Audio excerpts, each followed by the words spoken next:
Welcome back to the Voices Speak Forever podcast. I'm your host, Hepburn, and today we hear Ecstatic Barnacle 787's grief story of her cat, Sooty.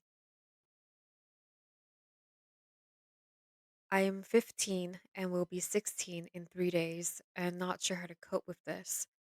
My dad died when I was 11 due to liver failure and a bad heart due to obesity. After he passed away, me and my family received his cat, Sooty. Sooty had been my baby for years. Sooty was an inbred black domestic shorthair who was friendly towards everyone but was overall grumpy. I had noticed Sooty was getting less like herself, yet thought nothing of it. 2 days before she passed away, she wasn't eating, so we narrowed it down to the heat and bathed her.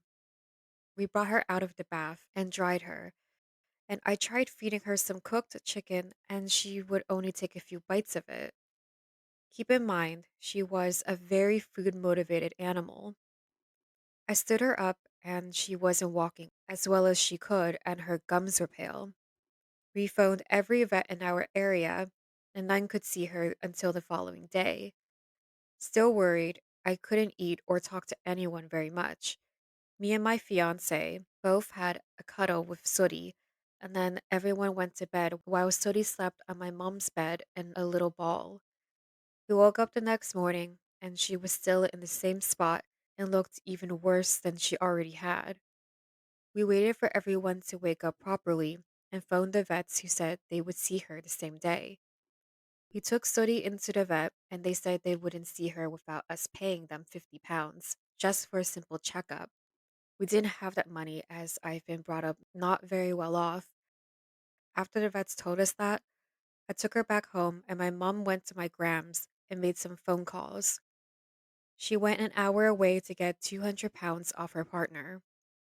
We took Sodi back to the vet at around 4 p.m., and they explained that she needed to be euthanized as she could not walk and was very skinny.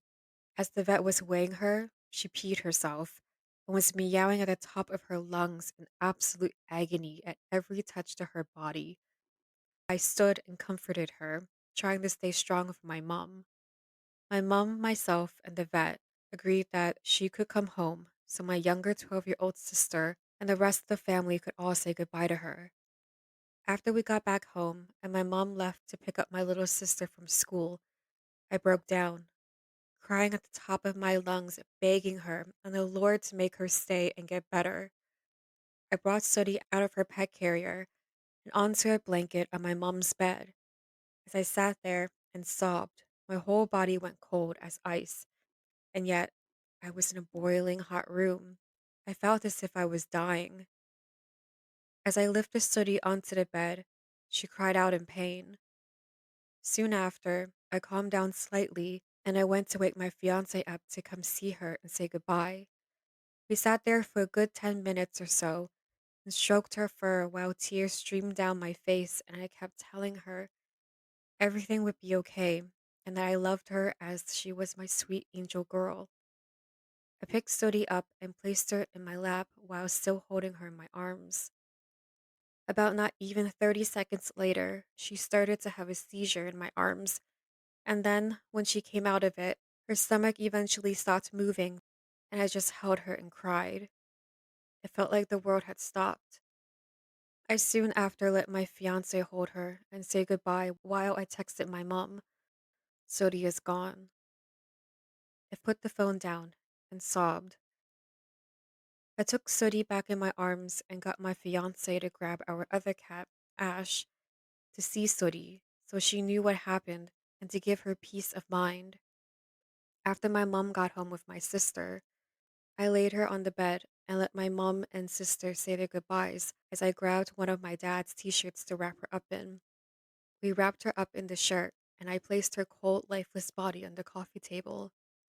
After I calmed down a little, I grabbed scissors and cut some of her fur off and put it in a box that one of my nose studs came in, and then took her collar off and placed it around my wrist. My mom then called the pet shop so they could freeze her body until we could afford to cremate her. Me, my fiance, and my little sister walked down to the pet shop with her wrapped in the shirt still in the pet carrier. As I looked in, all I could see was her big, beautiful green eyes and her mouth wide open with dribble coming out. We all walked upstairs to the vet. The lady there said, "Who's this little one then?" And I explained that she was deceased. While fumbling my words, she said, "Go sit down for a minute and someone will come collect her." As we waited in anticipation for her to be collected, my fiance hugged me tight while I sat sooty on a table next to me. Someone finally came and collected her body. We said thanks and walked downstairs to buy my younger cat some treats and toys, and we all walked home.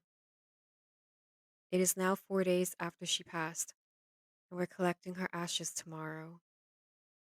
R.I.P., my angel girl.